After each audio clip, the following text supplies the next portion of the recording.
Xiaoyan let out a long breath when the old man's voice echoed from the room. The man who had burst inside was now stumbling backward.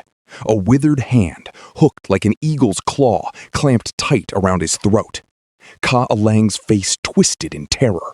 He tried to surge his dou qi, but his energy felt bound, dead inside his veins. He couldn't muster a spark of strength. He realized then that the old man in front of him wasn't just a bit stronger. This man had the power of at least 2 ranks above him. My God, Ka Alang thought, his throat bobbing against that iron grip. This old man clearly has the power to manifest wings and fly. Why is he riding a slow beast? Nord. C.A. Lang managed a raspy plea. We meant no harm.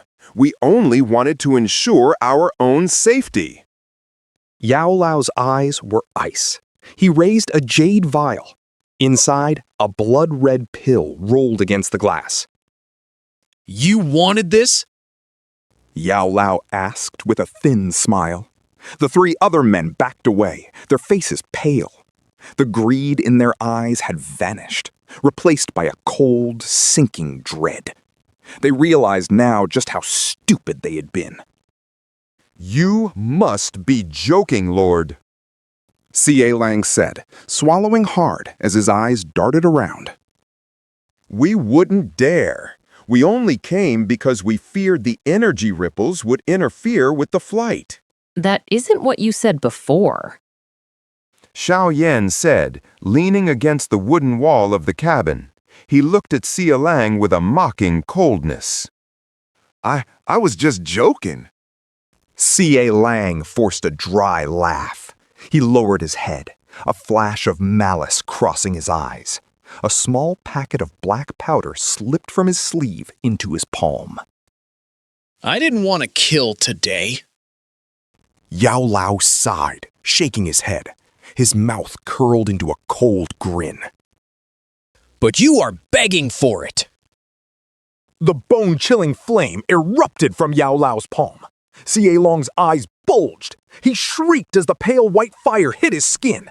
His body snapped like a spring, and a piercing scream echoed through the cabin. In seconds, the fire consumed him entirely. Xiaoyan watched as C.A. Long turned into a pile of black soot. He felt a chill run down his spine. Is this the power of a heavenly flame? Xiaoyan's heart hammered against his ribs. Back in Wutan City, Yao Lao had used the flame to kill, but the victim had only been a dou jie. Seeing a Da Dou Shi erased in heartbeats was a different matter entirely. Heavenly flames, Xiaoyan whispered. No wonder everyone wants them. That power's terrifying. Yao Lao flicked his sleeve, and a gust of wind swept the ash away. He handed the vial to Xiaoyan and dusted his hands.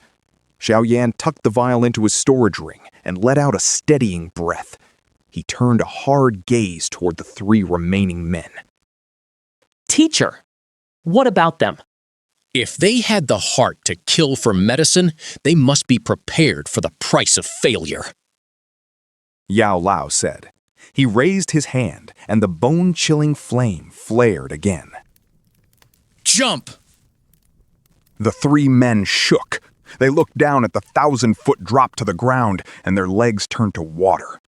Xiaoyan watched them with crossed arms. He felt no pity. He knew that if the positions were reversed, these men would have killed him without a second thought. Yao Lao raised his finger. Sparks of white fire danced on his fingertips. The pressure became too much. One of the men, a first-tier alchemist, let out a desperate roar. Dou Qi covered his body as he lunged at Xiaoyan, choosing the easiest target. Another man drew a longsword and followed, hoping to take Xiaoyan hostage. Yao Lao didn't move. He flicked his finger. A bolt of white flame shot out like an arrow, piercing the first attacker. The man vanished into ash instantly. As Yao Lao turned toward the second man, a muffled thud echoed through the air. Yao Lao paused, raising an eyebrow in interest. The man lunging at Xiaoyan froze. Blood sprayed from his mouth. He looked down to see a cold blade protruding from his chest. You? He turned his head with effort, glaring at the companion who had stabbed him in the back. You'll die too. He won't let you go. The survivor's face was manic. He twisted the sword and ripped it out. As his companion collapsed, he turned to Yao Lao and shouted, Lord, I will serve you. Please, just let me live. Xiaoyan watched the internal betrayal in silence. Human nature is a dark thing. Yao Lao said, looking at Xiaoyan. Never turn your back on someone you don't trust. You might find a blade in your chest when you least expect it. Xiaoyan nodded, his jaw set. This lesson was carved into his mind. Deal with him however you want. Yao Lao said, turning back toward the inner room. I have no use for a follower like that. Xiaoyan's lips thinned into a cold line. A moment later, Yao Lao heard a heavy thud from outside. He extinguished the white flame on his fingertip as Xiaoyan walked back into the room. Xiaoyan smelled of blood and wind. Keeping a man like that around is just waiting for a stab in the back. Xiaoyan said with a shrug. I kicked him off. Good.